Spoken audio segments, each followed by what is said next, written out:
तो फ्रेंड्स यही भिडियो मु आपण मानक गोटे जबरदस्त एलईडी कीबोर्ड एप्लिकेशन विषय कहबी।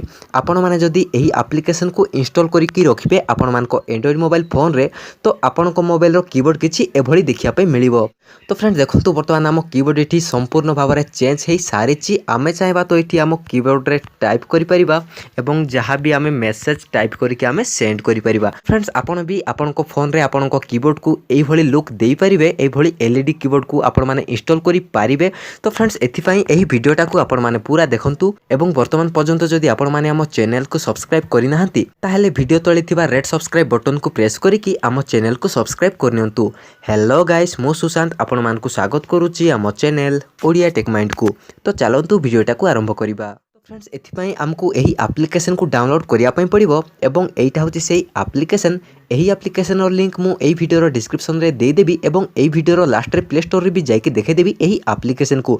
तो फ्रेंड्स जेते बेले आपण माने ओपन करिवे एही एप्लिकेशन को तो आपण को मोबाइल रे भी एही भली इंटरफेस शो करिवो। तो देखंतु एइठी हमको ऑप्शन मागुची एलो करिया पई। तो वर्तमान आमे एलो रे क्लिक करिबा एवं देखंतु फ्रेंड्स तळे हमको सिलेक्ट रो बटन मिलुची। वर्तमान आमे एठी क्लिक करिबा एवं एइठी आमे सिलेक्ट करिबा एलईडी कीबोर्ड को।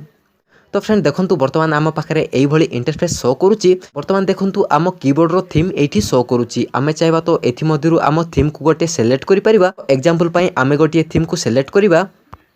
सिलेक्ट कर साला पर देखंतु फ्रेंड्स एठी हमको ऑप्शन मिलुची ऑडियो रो। आमे जदि एठी क्लिक करिबा तो देखंतु फ्रेंड्स एठी हमको ऑन ऑफ करिया पई ऑप्शन मिलुची। एठी हमें क्लिक करिकि ऑन करिबा तो देखंतु फ्रेंड्स एठी हमको बहुत गुडे साउंड मिल जाउची, आपण माने सुनी पारिबे। एतिकी करि साला परे आमे जिबा होम स्क्रीन को एवं आमे ओपन करिबा आम व्हाट्सएप को।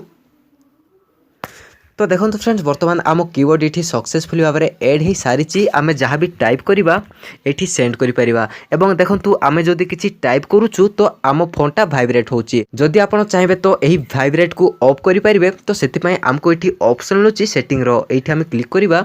आमे जेमति एही सेटिंग रे क्लिक करिबा आमे एही एप्लिकेशन रे डायरेक्ट आसी जिबा एवं देखंतु एठी हमको ऑप्शन मिलुची 3 लाइन रो। एठी आमे क्लिक करिबा एवं देखंतु एठी हमको ऑप्शन मिलुची सेटिंग रो। आमे सेटिंग रे क्लिक करिबा एवं देखंतु फ्रेंड्स एठी हमको सबुठ तळे ऑप्शन मिलुची की प्रेस वाइब्रेट, एहा को आमे ऑफ कर देबा। तो फ्रेंड्स वर्तमान आमे जहाँ भी टाइप करिबा आम कीबोर्ड रे एवं सेंड करिबा तो एठी आम कीबोर्डटा वाइब्रेट होबो नाही। तो देखंतु फ्रेंड्स वर्तमान आमे जहाँ भी टाइप करिबा एठी आमे सेंड करि परिबा। तो फ्रेंड्स आपण माने भी एही एप्लिकेशन को यूज करि परिबे। एही एप्लिकेशन रो लिंक आपण मानकु एही वीडियो रो डिस्क्रिप्शन रे मिलि जिवो एवं आपण चाहेबे तो एही एप्लिकेशन को प्ले स्टोर रो भी जाई कि डाउनलोड करि परिबे। तो वर्तमान आमे ओपन करिबा आम प्ले स्टोर को। तो देखंतु फ्रेंड्स एटा होची सेही एप्लिकेशन रो नेम होची एलईडी फ्लैश कीबोर्ड लाइट। तो फ्रेंड्स आशा करूची एही वीडियोटा आपण मानकु भल लागिची। जदि भल लगी ताले लाइक करंतु, शेयर करंतु। आपनक मनर जहाँ डाउट अछि ताहा हमको कमेंट बॉक्स रे लिखिक जणांतु एवं एही भली नुआ नुआ टेक्निकल वीडियो गुडी को देखिया पई आम चैनल ओडिया टेक माइंड को सब्सक्राइब करनियंतु।